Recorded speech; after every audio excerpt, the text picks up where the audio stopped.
beautiful faces. People. Hello. Whoa. Thank you for coming at such short notice. It's quite a surprise for me. So, shall we do first some prayers? Yeah? Short. Do we have music? You want to do? I'll do. Huh? Sangye chadam sangye chadam chandu padu dami kapsuchi dami sangye kipe samangi noa peche sangye drupashu sangye chadam sangye chadam chandu padu dami kapsuchi dami sangye kipe samangi noa peche sangye drupashu sangye chadam sangye chadam chandu padu dami kapsuchi dami sangye kipe samangi noa peche sangye drupashu. So, I've prepared a workshop and a talk. So, could you give me, what do you want me to talk about? Let's see. Can someone give me a piece of paper and a pen? Would that be fine? Paper and pen, and you want Awesome. Oh, thank you so much. Alright, so let's make a list of, 10 things. So, volunteers, please. What should I talk about today? the guru when he's passed, how to relate to the guru when he's passed. Bicycle.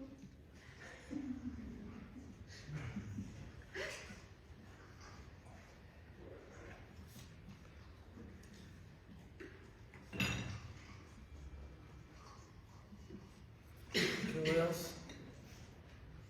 Is it appropriate to talk about hack? Oh, nice. Thank you for that. Definitely. Hack is it's a course that I've been designing for the past 8 years. It's called Habit Alignment Course, HAC. So basically you're hacking the matrix. Ta-da-da. It's the same thing. It's the same thing. Different package. Okay, I'll talk about that at the end, okay? Thank you for that. Okay, what else?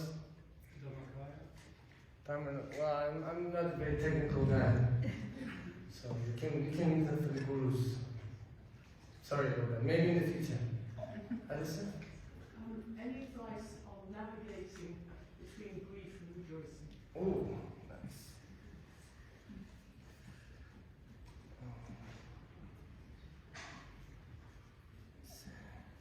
Navigating, huh? Feels like. Yes? How to integrate Dharma in the modern world. How to integrate? Dharma. Integrate. Okay. Actually, I think we only have 1 hour, right? I'll try to keep it as short as possible. Integrating Dharma. Okay, actually, this is very good topics. Okay, what else? We have 4.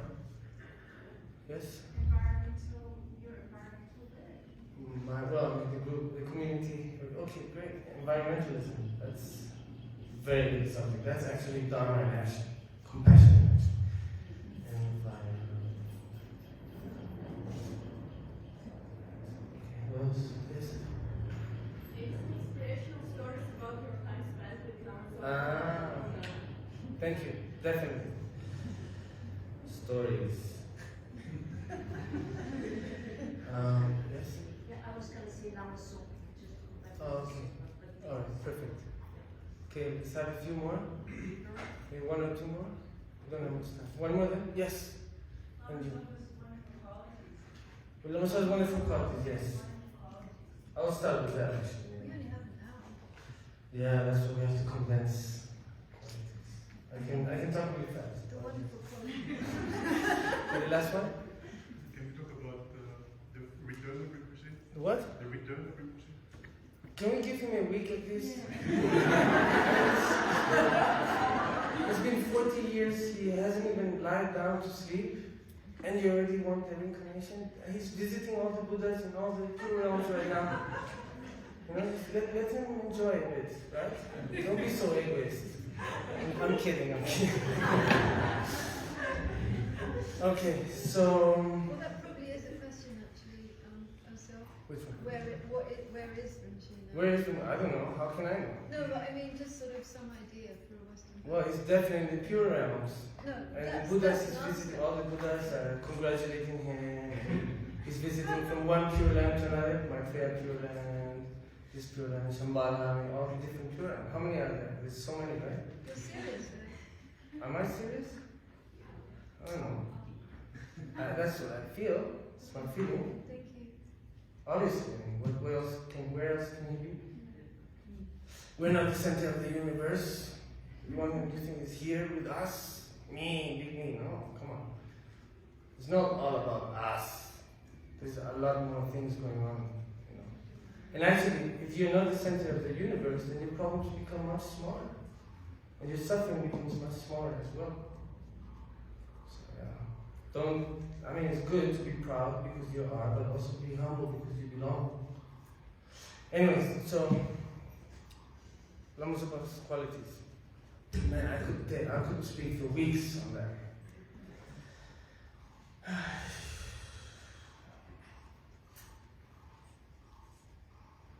Wow, this is tough. It's quite difficult for me to speak about this when it's so fresh. I'll tell you about the stories maybe a little bit.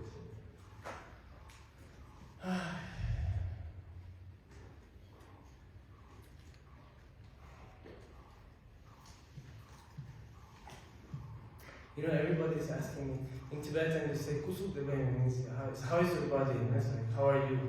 It's like, oh, my body's fine, my mind is not so good. Yeah. You know, Lama Zopa's laughter was like medicine. It was like medicine. But you know, I think I'm going to talk about the attachment to the Guru more than the Guru himself. Because we all have had experiences with him. And we all have beautiful memories. And I think what I really have to talk today is we don't have much time. I would love to talk about Lama Zopa's stories and qualities, but maybe if we have time I can get into that. It's just, for me, it's a bit tough. It's a bit fresh. And I don't want to start crying here. I mean, I can, but it's going to take even longer now. So, I want to talk about the attachment that we have to the Guru, which can become a problem for your practice. So, where does attachment come from? Right? It comes from the unsatisfaction, not getting enough. And where does the unsatisfaction come from? From not being present. And where does it not being present come from? From not being grateful. Gratitude is the base for all the good things in life. So really, what we want to focus on is not the loss, but on the gratitude of everything that has been and will be. Because really, actually, Rinpoche is alive in every single one of us. We all have been in contact with him. We all have received teachings from him. And we all rejoice from all the amazing opportunities he has given us. So I think that's really what you want to focus on. Gratitude. Because without gratitude, then you're grasping. You're unhappy. You're trying to hold on to something. And as we know, life is like a river. Many of us, well, not many, I think all of us walk around every day like we think we are immortal. Are we immortal? For now, it seems like it, right? But actually, every single second, cells and everything is changing. New cells are coming, old cells are dying. Every night we go to sleep, it's a representation of death. Every morning we wake up, it's a representation of being reborn. You know, we are actually training for that day. And dying is being reborn as well. It's a very beautiful story. It's a poem. I forget who wrote it, but I read it somewhere. about two fetuses in a womb, and they're having a debate. And one of them is saying, "Oh, when you go out there, that's it. That's the end. That's death. You know, life is over. Life." And the other one is saying, "Yes, but out there there's another life, and it's much more awesome than this life." And I said, "No. When you go, it's finished. It's all dark. That's it. It's finished." So, and then I was, "No. When you go out, it's life is with us. Another life starts." And it just goes on and on, this debate. But the point I'm trying to get to is that life is a little bit like that, right? We are fearful of the unknown. So we are fearful of change. But change is inevitable? No, unavoidable, what was it? Inevitable. Inevitable. Inevitable. Thank you. Change is inevitable. Anyways, life is like a river. Right? So, I mean, you can walk like an immortal and try to hold on, but it will continue because that's how life works. Imagine if we're stuck, frozen in time. We couldn't even practice, couldn't do anything. And that's part of the magic of life. It's also the mystery of not knowing. I mean, if we knew what was going to happen after life or when we were going to die, I mean, we would probably be doing great different things. And that's the beauty of it. Okay, I have to follow the notes actually. I'm going somewhere else. But my point is that we're actually bypassing. We're having a bypass of the actual Dharma practice. I'm sure many of you have read it. I always like to put examples. And one of the examples that I use for the Guru is like a lighthouse. Right? So what is a lighthouse? What is the job of the lighthouse? Is to tell you, okay, here there are rocks, be careful, and it's guiding us to the port. Right? But if all the boats try to get to the lighthouse, then all the boats are going to crash. So the Guru is like the lighthouse. And everybody gets so attached to the Guru, they don't even let the Guru breathe. You know, like, Guru, right? I mean, come on. Give him a break. You know, he's doing his utmost to help all of you. And we just don't get enough. We want more and more and more. And then when he passes away, we're surprised. So, don't act like that. You know, if the lighthouse shows us the path, follow the path. Don't try to go to the Guru and cling him. That's a big mistake. What can the Gurus do? He can't do anything. He can't say, "Oh, don't come close." Then we have bad thoughts, negative thoughts. We're like that, right? Oh, somebody said something, somebody looked at me differently. Or I said something and suddenly the person got up and left. We have huge egos. We think we really are the center of the universe. But if we really start detaching from that, our suffering will become less, and our attachment as well. So, I mean, every day we have opportunities to learn, even from the animals, from nature, our own mind, if you observe it enough. Sometimes we don't want to challenge our mind, we don't want to observe our mind, we don't want to challenge it, and sometimes you have to do that. I mean, eventually you're going to have to do that, but we try to escape, and then we take refuge in the Guru, and then we'll be free. And the Guru will take our hand and guide us all the way to Nirvana. But Nirvana and Samsara is created by your own mind. And so it's only up to you to break through that. It's not the Guru's job. Your happiness is not the Guru's job. That's your job. How can you put so much responsibility on somebody and then on top of that blame the Guru? Oh, now you left me. Big me. What am I going to do now? The Guru's been showing you the path all the time, every day. So just try to be more aware of those aspects of your own mind. If you don't observe your mind, then what's going to happen? It becomes like a wild tiger in your sitting room. You don't tame your mind. It's a crazy animal destroying all your house from the inside. So what does Dharma teach us? Change your perception, change your attitude, and change your life. Basically in 3 words, get over it. And I mean, it sounds harsh, but that's really the point, you know. And of course, if we actually have a strong gratitude feeling, the attachment will disappear. Because you're here, you're present, you're living the moment, then you're not unsatisfied. You're not looking for something else because you see that you have everything already. You have the perfect human rebirth, you have the wisdom, you have the method. What else do you want? You have the time, the space. Even when you're working, you can still do some meditation and practice. Really, the Dharma is not about, oh, how many initiations? Oh, you took this many initiations. Oh, me, I had more initiations than you, therefore I'm superior. No. Oh, you did 3-year retreat. Oh, me, I did 5-year retreat. It's not about that. It's about how you relate to people and how you relate to yourself. That's really the essence and the key. Otherwise, what's the point? You can accumulate initiations and mantras and retreats and water bowls and prostration, which is great, but it's complementary to your attitude and the way you relate to yourself and to everybody else. You know, I mean, without electricity, the light bulb is useless.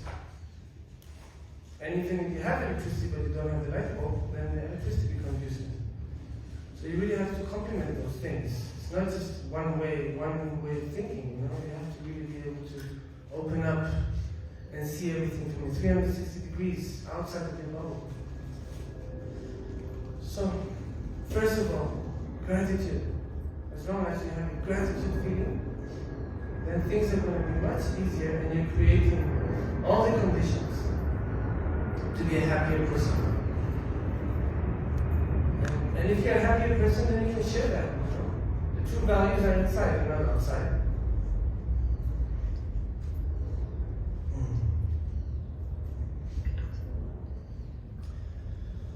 So, my first advice to you is don't have so much attachment. We have attachment to our, what we're most attached to our ideas. That's our number one attachment. To our ideas. We think our ideas are super amazing. But then tomorrow it may change. Just like the thoughts, like clouds passing by. And when you go to grab, there's nothing there. So don't pay too much attention to your thoughts. Even though the power of the mind is very powerful. You know, be aware. Be aware, okay? Observe. It's continuous exercise. You can't expect to build muscles in one day in the gym, right? The mind is the same, it's like a muscle. You have to sharpen it slowly. And then you start understanding and seeing things more subtle. And then you start to be in control of the mind. The mind is like it's a tool. You know, it's a means to understand and practice and observe. But it's not who you are. I mean, who are you? If you are the one who's thinking, then who's the one who's listening? Anyways, food for thought. So, how to relate to the Guru after the Guru passed away? So maybe I feel the Guru is always within us. He's present. And mainly, so the first point I think is the Guru can teach you. Okay, but if you don't want to learn, nobody can teach you. So really, who's the Guru here? Who's the one in control? Well, control. We want to control everything, put everything in boxes, but you can't even control what's going on in your body, or your mind, let alone what's going outside. But this is obsession, control, okay? So, really, the Guru is alive inside of us, you know, but who's learning? The inner Guru. And who's teaching? The outer Guru. But both are complementary. One doesn't work without the other. This is saying, it's a very nice, interesting saying I love. It says, when you're ready, the teacher will appear. And when you're really ready, the teacher will disappear.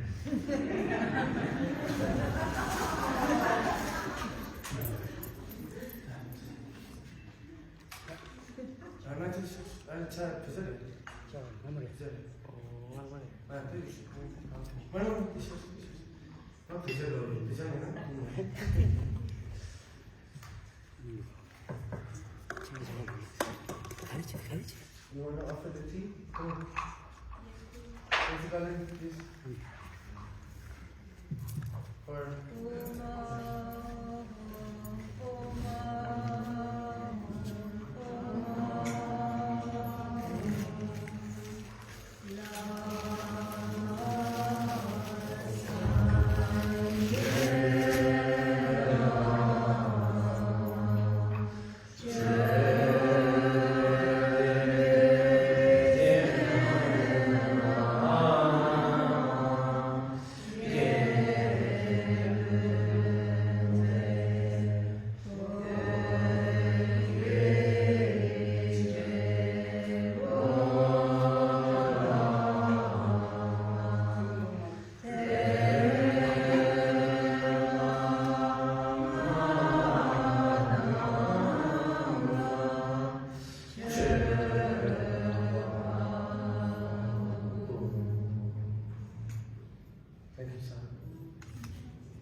enjoy the bliss of samsara. So I'll just continue. So, if you don't want to learn, there can be 1,000 gurus. It's completely useless. It's complementary. So if you don't want to learn and observe and see how big your attachment is, then what's the use of having a guru? And of course, impermanence, yes? It's happening every second. So what are you surprised about? If you observe and you understand, you see, and you meditate upon it, then it doesn't come as a surprise. It comes as a blessing. And because Rinpoche, I feel, he has a vast mandala. He's been planting so many seeds everywhere. And the last month, from what I understood, he was a bit in a hurry. And when Kane was coming back in the helicopter, they could have gone straight to the hospital. And many people were insisting. He was like, no, I want to go to Kopan. And then even in the car also, please go to hospital. I said, no, Kopan. Halfway up the hill, and he stopped breathing. So, Rinpoche, we are so lucky to have had Rinpoche. You have no idea. We have no idea. The merit we must have created in order to have Rinpoche with us for so many years. I mean, of course, Roger, I asked, many times, when I was a kid, like you were going to go to the stories. When I was a kid, I didn't believe Rinpoche didn't lie down. I was like, no way, that's impossible. Hello, how are you? Is it Brennan? What's your name? Brennan? Tenzin. Yeah, hello. Nice to see you. So, I was like, no, that's impossible. I said, it can't be, how can you not lie down? So when I was a kid, I checked, many times. Every time for His Honour's teachings, and I would stay, my room would be close to where we were just staying. So at night, the doors would be open. So I was pretty small, so it was easy to sneak in. So I would sneak right into the Muslim's room without anybody finding out. And I'm like, spy on him. Really, I'm not kidding. And I would spy on him at 2 a.m., at 3 a.m., at 4 a.m. Wow, meditating. And I did it many times over the years. I really didn't believe it. I'm very skeptical. If I don't see it, I don't believe it. And even when I see it, I only believe maybe, I try only to believe maybe 50%. So what you don't see, how can you believe that? That's, don't believe all the gossip, and don't always follow what people say. That's one of the things in FPMT. People love gossip. The gossip changes, from mouth to mouth. It becomes bigger and bigger and bigger. So anyways, you can understand that I had to, see it for myself. And after maybe at least 4 or 5 times during the years in Bodhgaya and Buddha Institute, I did it a few times. And that was just like, wow. I remember this one story later on, that at that time actually, my son, the mother of my son was already pregnant. We didn't know it. She was, I think, 1 month pregnant. It was the last contact of my sons in Bulgaria, the last one. And so I wanted to kind of like show off with Lamasova, like, oh, you know, Lamasova's doing prayers. I'm going to sit with you. I'm also going to do prayers with you. She was like, oh, you want to do prayers with me? Okay, sit down here and take the text. And then we started doing the prayers. 1 hour passed, 2 hours passed, and I go. And then the moment I started thinking, okay, this is a bit too hard, I have to escape. I tell you, the moment I thought that,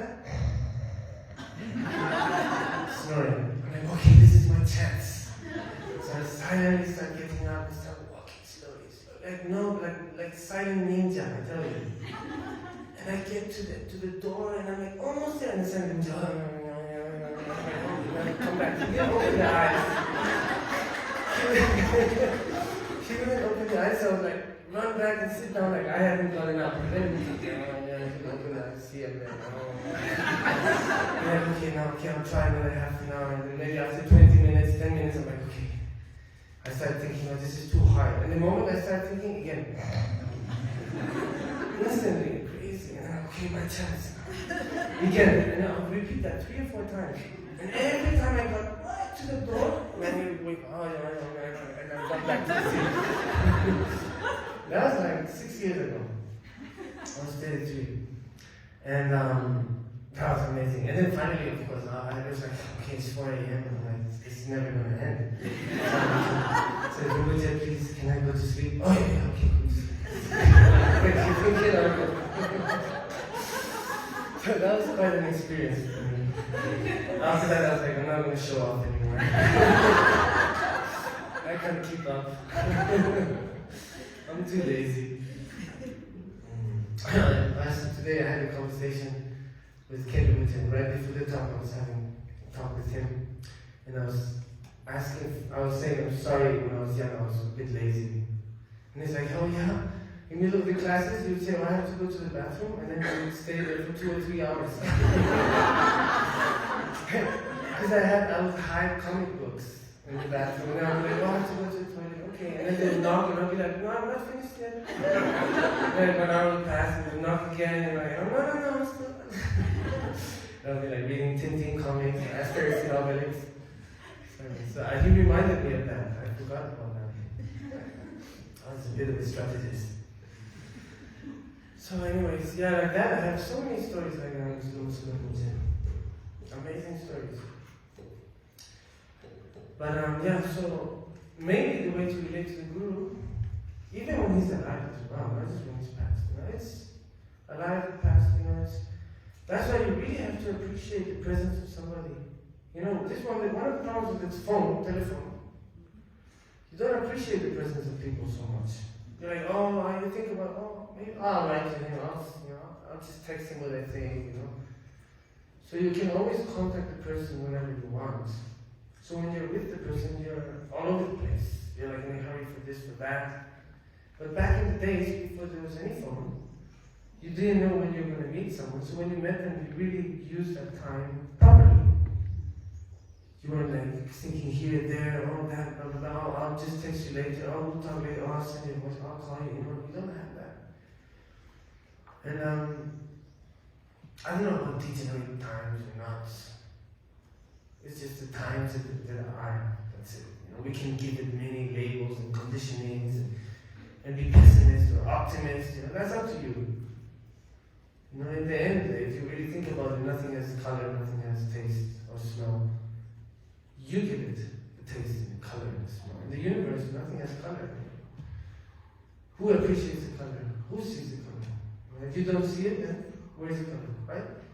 So it's up to you to give the color of things. You can give it a grayish or blackish color, and you can give it a rainbow color. You know, if you really value the positive things, that's what's going to prevail in your life. If you're always thinking pessimist, then that's what's going to prevail in your life, and you can't really blame anybody for that. It's easy to blame. It's your fault. I lost patience with you. No, you lost patience with yourself. And like that, you can apply that to everything. And you are the one responsible. Always. So, and it's very easy to give responsibility to the guru, say, oh, please save me. What are you talking about? Save you? How? How? If you don't want to be saved, if you don't want to save yourself from yourself, which is basically what Dharma is saying, save yourself from yourself. You're your best friend and your worst enemy. And that's up to you, that's your choice. And that's why it's your responsibility. It's not the guru's responsibility. He will try as hard as he can, but if you don't create the conditions and the merit and the karma, Guru can't really do much. So, really the way to relate to the Guru is understanding these basic concepts, of life, and applying them. And Rinpoche always is talking about bodhicitta, when he's always talking about the warm heart. So, put it in practice every minute, whenever you can, try to remember, especially when you're relating to yourself. Sometimes we're really hard with ourselves, and then we don't allow us the space we need to grow, to be able to relate to others in a good way. We don't have space here, so then we're stressed, and when people come to talk, we can't really relate to them properly. It's all me, and then just let go. Get over it. So grief, grief is part of life, obviously. Sometimes we grieve, that's normal. But don't cling to it too much. Don't get attached to your suffering. Just like don't get too attached to your happiness either, Just like when you do the vipassanas, which Gautama Buddha used to teach, we have the shankaras, which are the conditioning, and we have the anicca, which is the equanimity, to be equanimous. So, if we grasp to everything, I want this, I don't want that, and I don't care about this, we're creating conditions. And we've been doing that for so many lifetimes. So the moment we are more equanimous, then we're not creating so many conditions. And that's really where we want to get to. And then judgment disappears, right? How we judge ourselves every day. You look in the mirror, oh no, I have to sit. Oh, I'm so ugly. When you see a group photo, first, where do you look first in the group photo? Me. Oh, I don't like myself. 10 years later, oh, I was so handsome. I wish I'm like that now. So what happened? Did the photo change or your mind changed? Right? So grief passes, just like happiness passes. So don't grasp too much. It's called Nejung. Who knows the letter here? Nejung? What does Nejung mean? Anybody know? Renunciation. Very good. Sorry. Okay, that's a bit too complicated. It's a bit advanced, sorry. So what was it? Renunciation. Yeah, so renunciation is a very important aspect of life. It means not grasping, it means being conscious. It doesn't mean letting go of everything and suffer in order not to suffer. I'm not going to drink tea because I love it. You can drink the tea, but at least understand the nature of the tea and the appearance of the tea and the interpretation of our mind of the tea and all these other aspects. If you are aware of that, then already renunciation is happening because you don't have to renounce, you just have to be aware and have the experience without that attachment, without that clinging. So, grief and rejoicing, navigating rejoicing. What was it? Alison Murdoch? Grief and navigating rejoicing, what was it? We don't rejoice. What? Grief and how navigating the rejoicing, right? I just really like the navigating part. Because it's true. We are all navigating. It's true. A boat with the, what do you call it, the cloth? The sail. If you don't, the wind is there, the boat is there, the sail is there, right? So the Guru teaches you how to use the boat, how to use the sail, how to use the wind. But it's up to you to put that in practice and get the boat to the port you want to go. Right? That's why it's navigating. We're all navigating. Right? And if you're not careful, you can get hit by the rocks, or you can get lost, or if you don't know properly, or you just don't navigate, who knows where you're going to end up. But that's up to you. You know, the Guru already gave you all the tools you need. So why do you have so much attachment?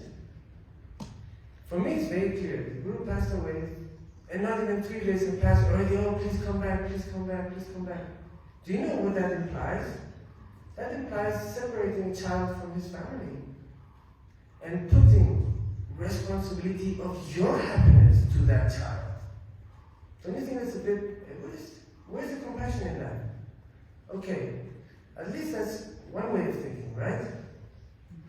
So at least, I think minimum maybe until he's 7, at least the brain grows properly, he has that emotional stability with the family, with the parents. At least 7, minimum, I believe. Okay, I'm talking from experience here, okay? But I think it's important, it's really important to be aware of these small details. Otherwise, we're just making the same mistake again and again. And then we complain on top of that. I'll present it. I'll present it. I present it. What time is it? We only have 15 minutes? Don't worry too much about your time. You sure? Yes. Yes. Okay, I forgot what I was talking about now. What? Navigating? Okay, so navigating. You're speaking about putting so much responsibility On the child? Yeah. That's it. No, I just wanted to touch base on that very briefly. I don't want to really go into that. Actually, His Holiness Dalai Lama did recommend that the Tuku tradition should be slowly, made obsolete. He has said that. That's correct, right? Have you all heard that or not? Yeah. So of course it's a process. Can't happen from one day to another. It's slow. But at least the fact that we're conscious of that attachment and that need, I need to be happy, so I put the responsibility on the baby. Suddenly he has to be a great yogi. He doesn't deserve that. He's innocent. He deserves to be with his parents. End of story. Thank you. Anyways, I'm just trying to, express myself. If you don't like it, that's not my problem, okay? But I can be wrong as well, so please correct me. I love constructive criticism in my face, not behind my back. Okay? Anyways, that's that. I think also, there's another aspect to that, obviously. I think I turned out kind of okay, right? So, it is a gamble, but also at the same time, the result can be a huge benefit. Just look at this one as a Dalai Lama, or Lama Suvarimute. There's so many reincarnations who really made a huge impact, and are making a huge impact in our society, and probably 1,000 years from now as well. So as everything in life, there's a black side and a white side. But, there's always a but, right? Nothing is only black or only white. That's the thing. Everything is gray. Okay, I'm not saying literally, okay? It's just an example. Everything has its good side, everything has its bad side. Otherwise we just focus on the bad, just focus on the good. And we're being very subjective, right? Everything has a good side and a bad side. But of course there's also relative. That's also relative. It's very relative depending on each person and the perspective and the experience and the education and the culture and all these different conditionings we have. So it becomes very complex, right?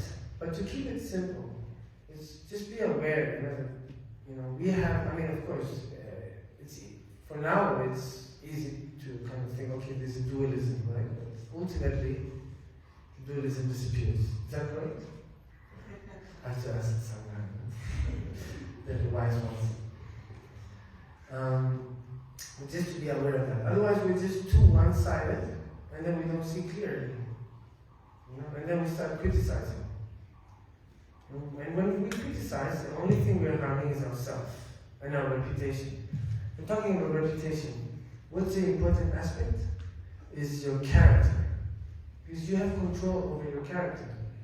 You don't have control over your reputation. The reputation is what people think of you. And that changes constantly, and it's completely out of your hand. But your character, that's completely in your hands. So if you want to worry about something, worry about your character. If you're going to criticize, make sure that you yourself are looking bad. And people won't trust you.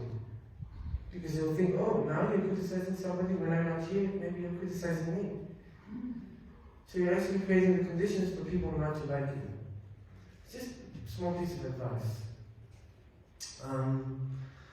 So anyway, so navigating. And so we're all navigating, and inside the navigating, we have to be aware of our mind. Our mind is very one-sided. Many times, we just say, oh, this, and we get grasped to that idea. Our idea. So we have to be more open-minded. See all the grace. Yes, please.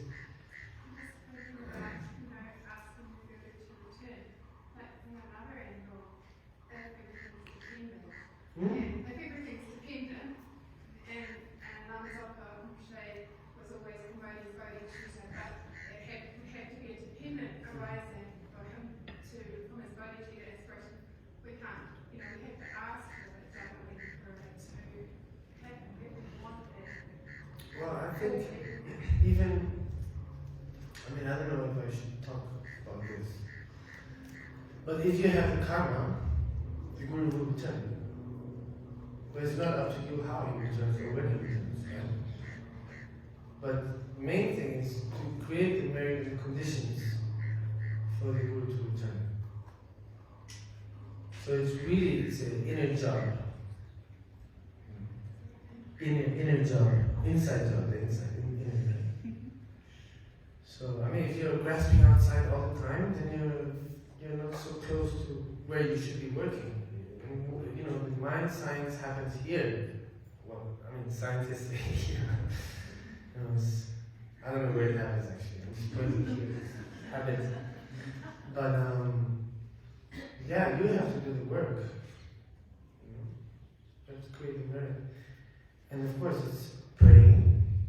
But praying by itself doesn't really make sense. Right? It's just like the parrot repeating. So you have the three doors, right? Mind, speech, and the body. You have to integrate, put together. And that's where really the effect and comes, the result. So for example, circumambulation is just one example, or prostrating or water bowls, but actually that's really, it's a transformation of the subtle mind. You are training the subtle mind. So for example, prostration, you're working in humility, right? Water bowls, you're working in service, offering. Circumambulating, you're creating the completion of the circle. There's so many different aspects. This is just my interpretation, okay? Don't take it too seriously. But and of course, there's so many aspects. That's just one kind of aspect, but there's so many aspects. So every single second of your life, you can be creating merit through those three doors. You just have to be aware and really. And of course, behind all that, if you don't have the intention, then what's the point? Right? If you don't, the intention is really the main aspect of karma. It's like the main. What do you call it? Help me here. What would the word be? Driver, navigator. Yeah. So the main kind of weapon, maybe, I don't know. But intention. The intention is really what creates the karma. So for example, you can have an action, the same action. If there's one intention here, another intention here, even if the action is the same, the karma is completely different. Because one intention is really to help as a positive intention.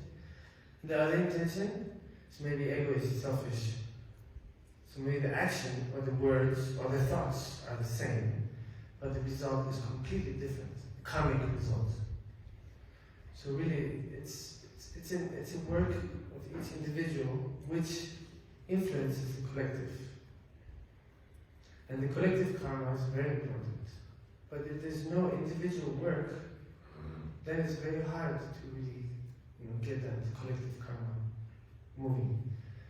So yeah, I mean, of course, don't be too egoist, but a little bit is fine. Don't be too egoist, selfish. Yeah, but a little bit is fine because you need that. I want to reach enlightenment in order to help other sentient beings. So you use it as a tool, right? Any doubts? Am I creating confusion? Yeah, no? Any questions? No? Okay. Yeah, one question here. Oh yeah, please. What are your beliefs in, like for example, like you said you're skeptical, and I really like hearing that. Sorry, what? You said you're skeptical and you like to investigate. Mm-hmm. So I really like hearing that. So what are your thoughts about karma per se, or Karma. reincarnation, or any of this stuff? So for all the other things to work, Buddha Dharma to work. Yeah. The first thing that we need to believe in is karma. Okay. If it's not really there, then what am I working for? Yeah. So Okay, let me answer the first question. So yeah, reincarnation. I believe reincarnation does exist. Scientifically, there's a book written on reincarnation. A scientist actually did a thorough scientific investigation and wrote a book. I think it's called Life After Life. Is that correct? Yeah, I think so. I started reading the book, I haven't finished it yet. It was recommended to me by Tenzin.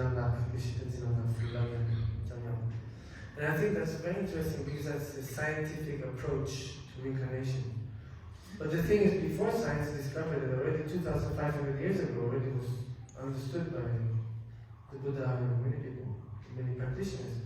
So really, these times are very interesting because science and spirituality or philosophy, all these aspects are actually coming together, And we're actually having that connection, like emptiness and quantum physics.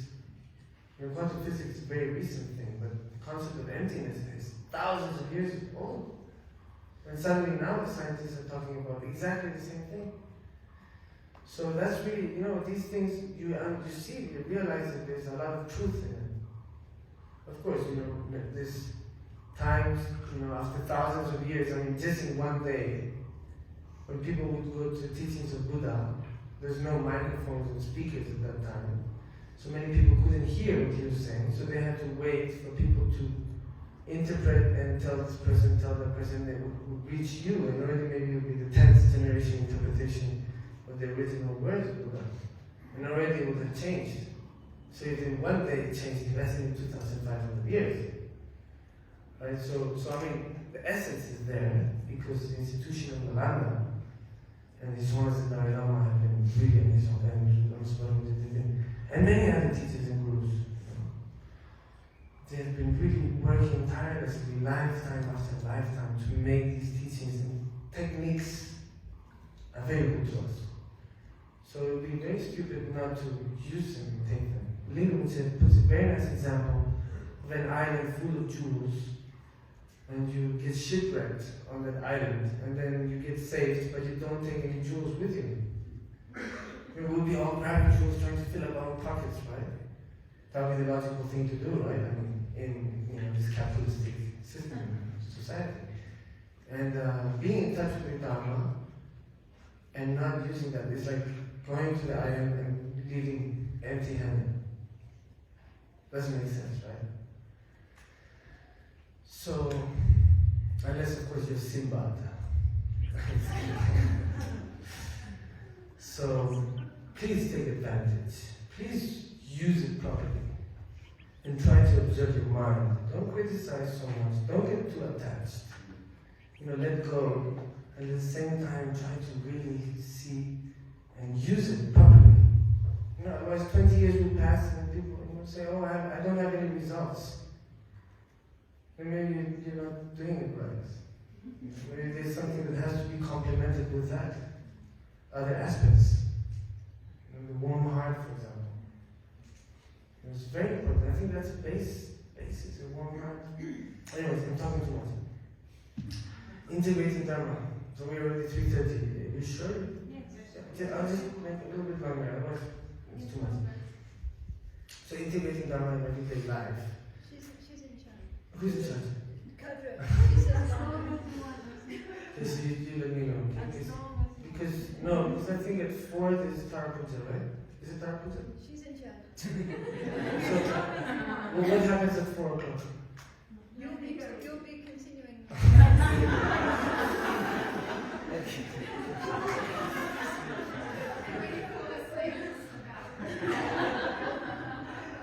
We can workshop it.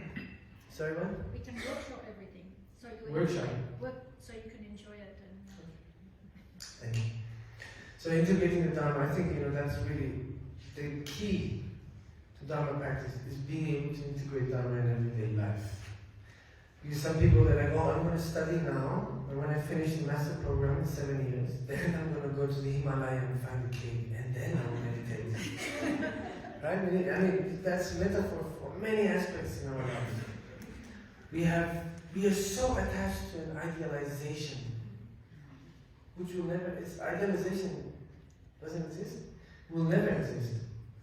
Because nothing will ever happen like we thought would happen. So we're really setting ourselves up for disappointment. So this idealization, many aspects, okay? Just this example is the cave, right? So I was like, oh, the idealized perfect cave, when I finish my studies and I have the knowledge, who knows what will happen before that, right? And then maybe eventually, okay, let's say you do finish the studies and you have all the wisdom, and then finally you go to the cave and it's super humid. There's a drip. Or I don't know, there's just so many possibilities, it's like that. It's very difficult really to get to the point of that idealization, because that idealization is non-existent. It's just a projection of our mind, just like the hallucination that we're living every day. So really, we really have to get over that, and really put in practice everything right now. So even if you know a little bit, it's fine, everybody knows different. Some people think they're superior because they know more. It's not, you don't know more, you just know different, that's it, that's the story. It's true. How many people think, oh no, I'm an old student, I'm much better than you? No, you're not. Just by thinking that, you're worse, actually. I'm joking. No, but it's true, we are all different. Okay, and we know different, and we have different experiences, we have different perspectives, and we see things differently, so we can't really compare. That's a really basic thing, don't compare yourself. I mean, if you want to compare yourself with the Guru, and say, okay, that is possible. That is the most advanced human. His Holiness the Dalai Lama. There are many like that, many gurus. And for me, it's the most advanced human, version of the most advanced human, And it's like, wow, that is possible. It is possible. It's not so much comparing, but it's more like an inspiration of saying, that is possible and I can get there someday. So in that aspect also the Guru is amazing because it shows us the path. But really, that's another thing about idealization. We are so obsessed with the destination. We forget completely about the process. But what we are really trying to get to is the process. That's the real experience. It's experience the process. It's like when you're climbing Mount Everest, right? You're like, oh, I want to get to the top. When you get to the top, you're like, okay, now what? Now I just have to turn around and go back down. But where is it that you really enjoy it, the experience? What was it when all the endorphins and oxytocin and everything, all that happening, the joy, that chemical joy, when is it happening? While you're climbing, no? Well, you're suffering too, right? But that's part of the enjoyment, people, because of the results. While you're suffering, you're living, you're alive. People want to feel alive. And actually, today's society, we've been living in tribes for so long, and we are genetically influenced by our genes, of being company, working together. So like every person has a function. And what is it that we all want? We want to be recognized, right? So if you have a function within the tribe, you are recognized. Each person has a function. But what's happening these days? We're becoming isolated in 6 walls. If you go to a city, people maybe share the same wall for 20 years, they don't know the name of the neighbor. If you go to a village, 3 kilometers away, people know each other. So in the cities, it seems like people are more disconnected than in the villages. But it's just an example, you can't generalize, obviously. But it's really, it's a connection. We're losing the connection. And so we want to be recognized, we want to be part of something, we want to be understood. So all those aspects, we're losing that. And in exchange, what do we have? Social media. Oh, I got this many likes today. So we're actually changing that aspect of our role inside the tribe to likes on a screen. And that's why people are so unhappy, because a screen can't give you the same warmth and company and recognition that we receive from people. Because really we are social. We're social humans. Animals also, there's some animals are social, some not so much. But in general, some people really enjoy their solitude. I understand that. But we are wired to be social. Okay, so every time we're becoming more isolated, and then we are changing that social aspect to the screen, and then of course you get depressed. So it's important to understand that the phone is very good for communication, but at the same time it's really isolating us. So to keep the balance. If you follow the algorithm, it talks about middle path. So really, you have to, with the phone also, you have to have the middle path. Otherwise, every 2 minutes, every 5 minutes, we need those endorphins. Somebody liked my post, or somebody liked my photo, or somebody commented and said, instant gratification. But that, on the long run, is really unhealthy. So the same thing happens with the guru as well. We want the instant gratification. Oh, the guru looked at me, or the guru smiled at me, or the guru spoke directly to me, me. But then suddenly the guru one day doesn't look at you, or doesn't smile at you, and you're like, oh, I'm so unhappy. So your happiness depends on the guru? No. Your happiness depends on you, right? And how you and your perspective and your attitude. So anyways, all these things is good to be aware of. And so I don't want to go too long because time just starts at 4. Okay, so environmentalism. So one of the things I feel is a great action, for example, to create merits is to plant trees. For example, you can make tsatsas, you can offer water bowls, but you can also plant trees. Without trees, people cannot practice because we don't breathe. We don't breathe. We're not alive. If we're not alive, how can we practice? And so somebody has to plant the trees. There's 15 billion trees cut every year, and only 5 billion trees planted every year. So we're short of 10 billion trees a year. So what's going to happen?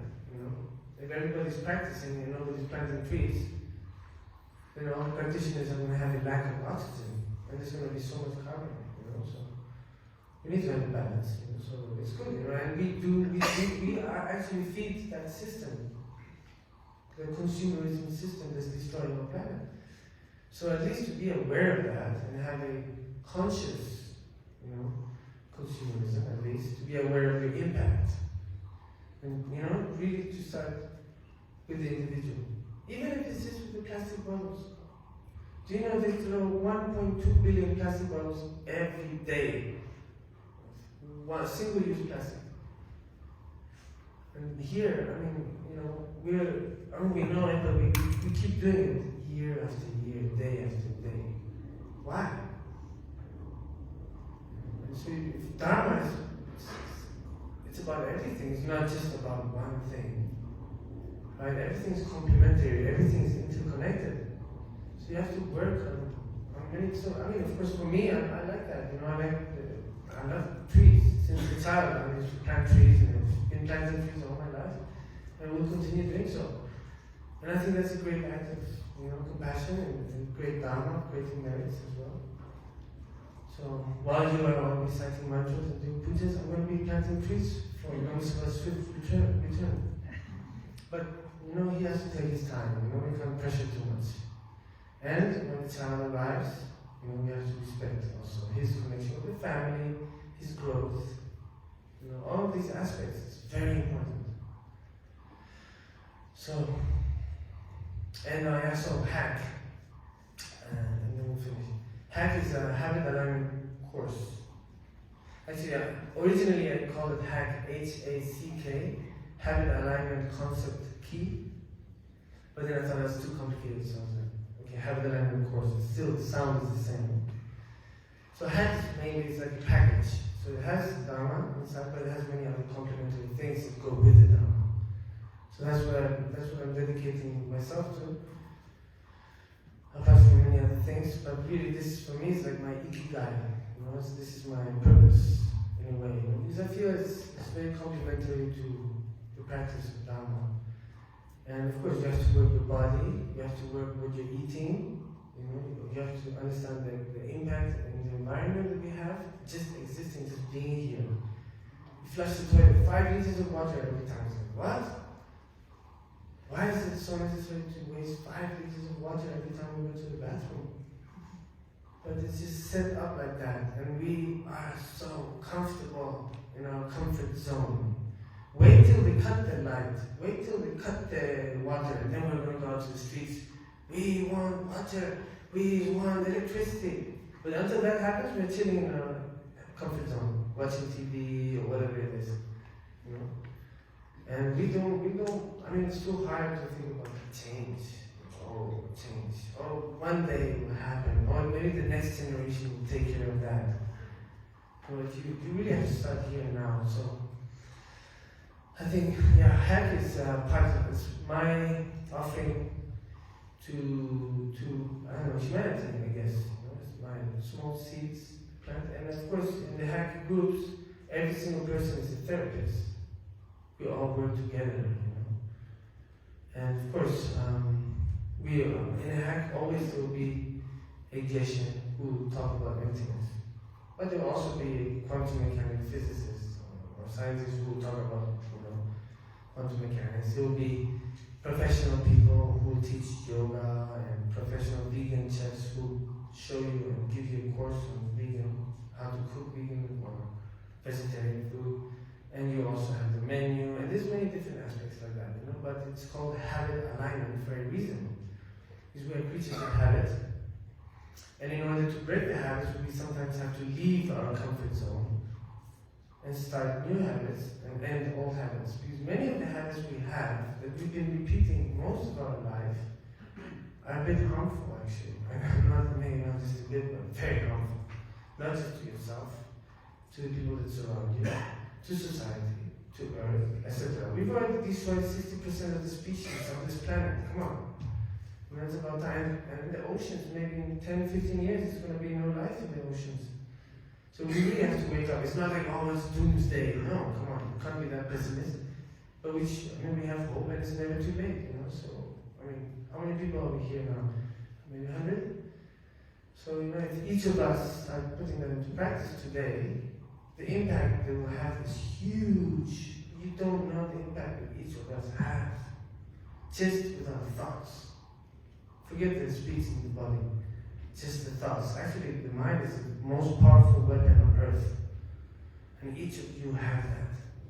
So use it properly. And under the guidance of the Guru, even more responsibility. Okay, so anyways, so I think that's about it. 15 minutes break time. Okay, anything else you want me to talk about?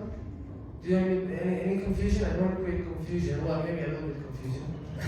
It's good, then you have doubts. When you have doubts, that's when you understand things better. Because you start to check. Yes? How can we practice dharma as a parent? Oh. Very nice question, I love that. We're not all parents, but we all have been sons or daughters, right? Personally, as a parent, I realized that our job is really not to, we don't really have much to teach. we really have a lot to learn from children. Our job is to put the limits, obviously. But we have a lot to learn. We are so proud. We think we have to teach children things. You know, like, come on. If you observe children, you'll realize that there's a lot to learn from them. We all have been children. We all have been that pure kind of state of mind, you know, that pure nature. We have that, or it's still inside. But we've conditioned it so much, you know. Yeah. So when you understand that you are a diamond, you will understand why life pressured us so much. You know, but sometimes when we are under the pressure, we get so depressed, and then we have sometimes difficulty. You know, so but you have to be aware that sometimes without that pressure, it can be no diamond. So many times life puts us through situations, you know, and if we don't understand it, and if we don't work that, it's going to keep coming. So anyways, it's not really related to being a parent. But I think, yeah, being a parent, I mean, it's a beautiful thing. It's a beautiful thing. And not being a parent as well is a beautiful thing, you know. But we all have parents, so I mean, appreciate that. And if there's anybody of you who's not speaking to their father or their mother, call them today, say you love them. You won't regret it.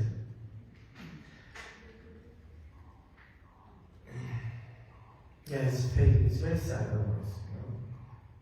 And sometimes it's up to you, you know, because the parents sometimes they get proud. The older we get, the harder our mind gets, you know, we're more stuck in our ideas.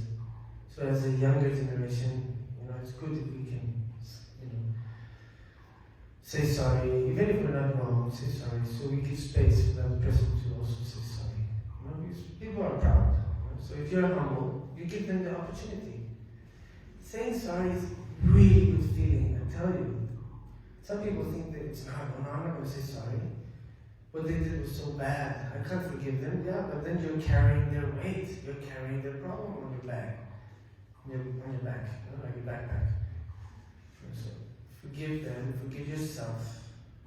Forgive yourself, really. That's a huge thing, to forgive your own self. We are really hard. So you don't have to carry the backpack all the time everywhere, you know. Because many times people do things, it's not your problem, but you make it your problem because you take it so personally. Because your ego is so big.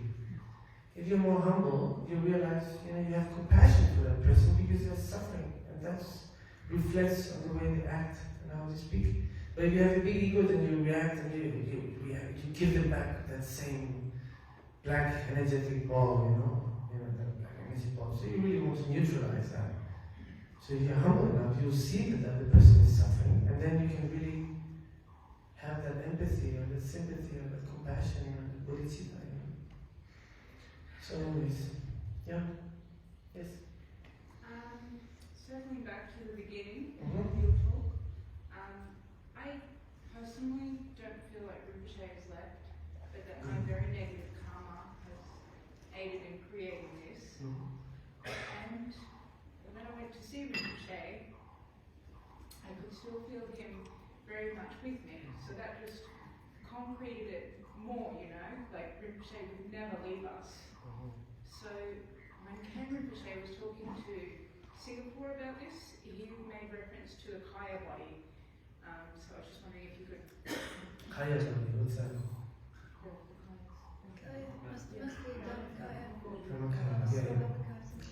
I still have a lot to learn. I'm not going to talk about things that I don't understand. But Lama Zopa is present. Obviously, he's present. He's present in each of us. That's what I said at the beginning, right? He's present. And Lama Zopa is alive within each of us. So, you know, keep that in mind. And rejoice. Be grateful. And everything else will disappear. All the bad things, all the suffering, all the pain, all that. So, be grateful for what you have. Be grateful for what Rinpoche has done for everybody. And not only that, Rinpoche's mandala, he's been planting seeds for 40 years, and we've been seeing that grow. But that mandala is a vast mandala. It's a karmic mandala. And Rinpoche's vision is universal. It's completely vast. You know? So really, slowly we're going to be seeing those flowers blossom and those trees grow. So So don't be sad, rejoice. You know, and if you want to be sad, that's fine too. Get that emotion out, cry, shout. But don't cling to it, don't maintain it, don't be like, oh, poor me. Then it becomes heavy, and then it's not good because then the body suffers from that. The body reacts to the mind. If the mind is thinking bad things, then the body's going to suffer because it's connected. Right? So, you know, it's good, get it out of your system, but then let it go. You know? So anyways, that's it.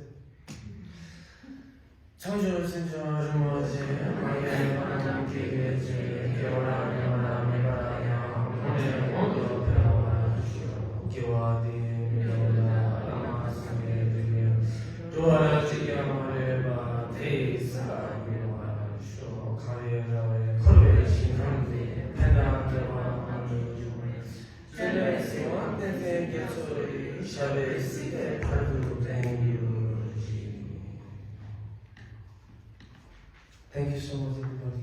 Thank you. Thank you so much. It's a privilege for me, it's an honor. Really, thank you. And I'm a student just like you, so I'm learning together. We're all in the same boat.